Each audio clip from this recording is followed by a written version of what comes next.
Takže čau, vítám vás Teď to držím. Že jo, samozřejmě, já jsem totální kokos. To je fuk. Jsem kokos. Ale ne.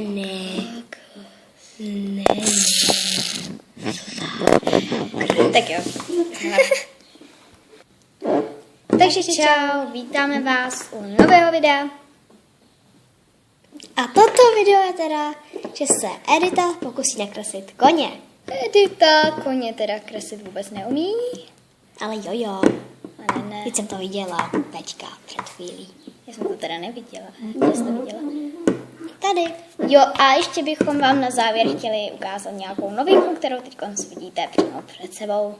Ale teď se pustíme do kreslení a pak až ukážeme tu novinku. Víď. Já nevím ani o čem mluvíš, ale to je fuk. No tak jo, takže čau. Takže se asi můžeme pustit do kreslení. Jenom bych vás vlastně chtěla ještě upozornit, že tohle video bude sestříhané, takže neuvidíte úplně, jak kreslím úplně všecko. Že? Čau. Jo, takže nejdřív si asi nakreslíme hlavu. Já budu teda kreslit koně s jezdcem na sobě a bude to teda drezurní kůň. Jo, a hlavně si vemte gumu, jestli kreslíte to sami, protože vážně se vám to nemusí povíst na první chvíli. A pak to samozřejmě ještě budu obtahovat.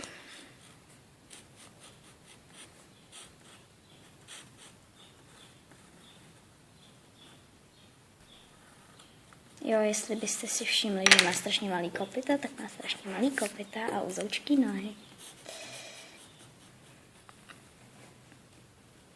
Jo, takže prostě takhle nakreslím nohu, co jste si mohli všichni všimnout a určitě jste si všimli. Tak jo, konc vlastně nakreslím šíji a zadek, záď. Jo, kreslím ty nohy strašně divně, takže jako mě prosím nehejtujte za moje nožičky koňské. Ježiši, co to skoro je.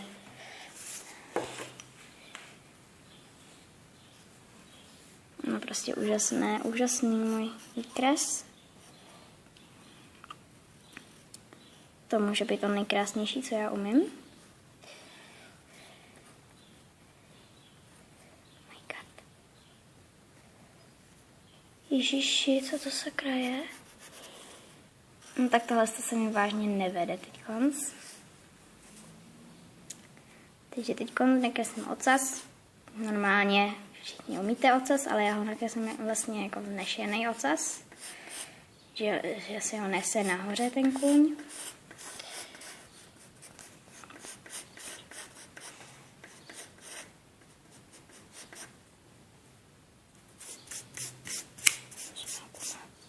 Tak. A ty nožičky má strašně krátký, takže mu je ještě prodloužím. Já teda neumím kreslit koně, jak jste si už všimli. No, tak snad.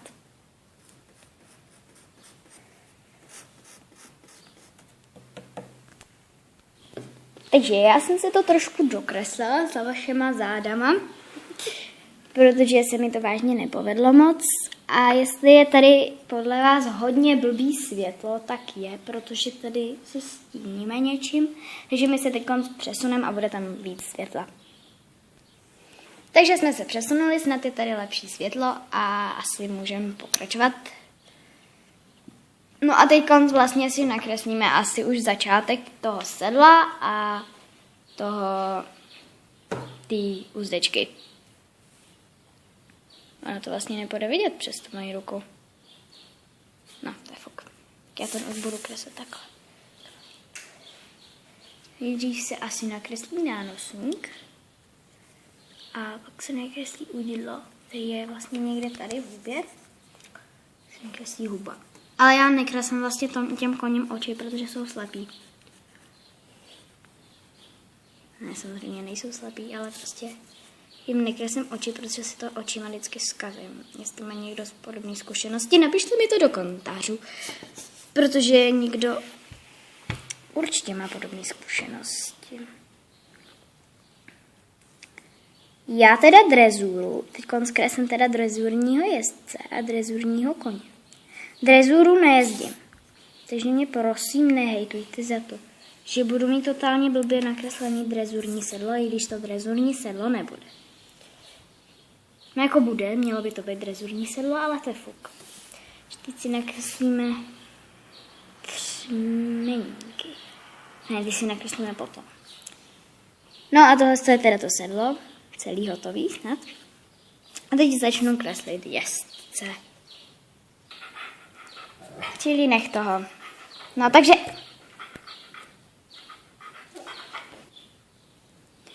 Tak, teď si nakreslíme toho jezdce.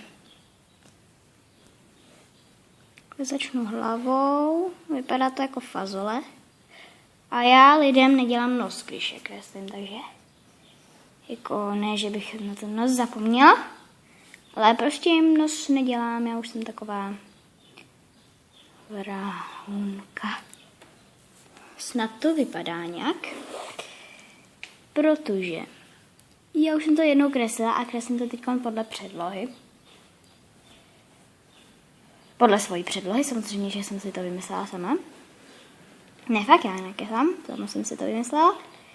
A asi bych... No, co jsem to chtěla říct? Když takhle paty hezky dolů, jo, ten jezdec, nebo ta jezdkyně, to už je jedno. Spíš ta jezdkyně, když jsem jí nakreslila prsa.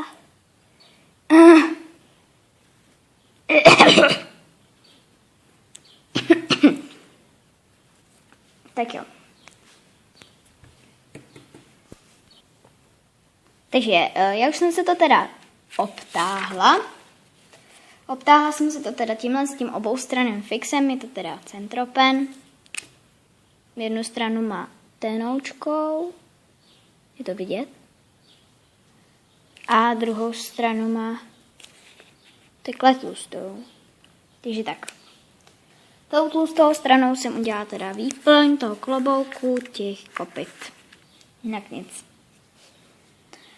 No a já jsem si tedy obtáhla všechno a teď to vystihnu normálně tuškou. Takže se na to bude vidět.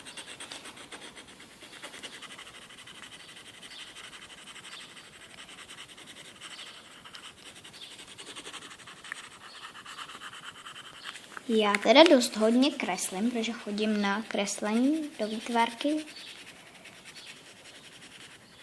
A strašně mě to baví. Mám teda takový blok, do kterého si kreslím. Strašně mě to baví. A prostě mě to baví.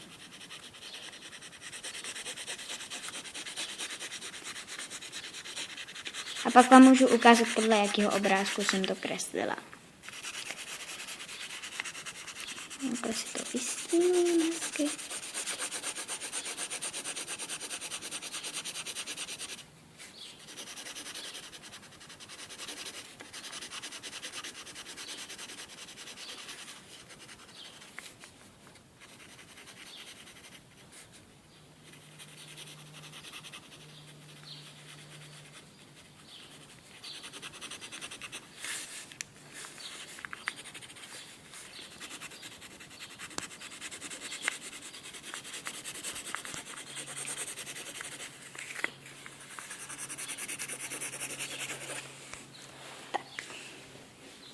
Tohle je teda hotový výsledek. Ještě se to teda mohlo progumovat, ale to už jsem nechala. A konc vám teda ukážu obrázek, podle kterého jsem to dělala. Je to tohle a myslím si, že je to celkem podobný. Celkem dost. Takže tohle je z našeho videa všechno, teda skoro všechno. Tohle je teda můj výsledek. Říkala jsem, že umí kreslit. A teď vám teda ukážeme to překvapení. Bude to takový speciální.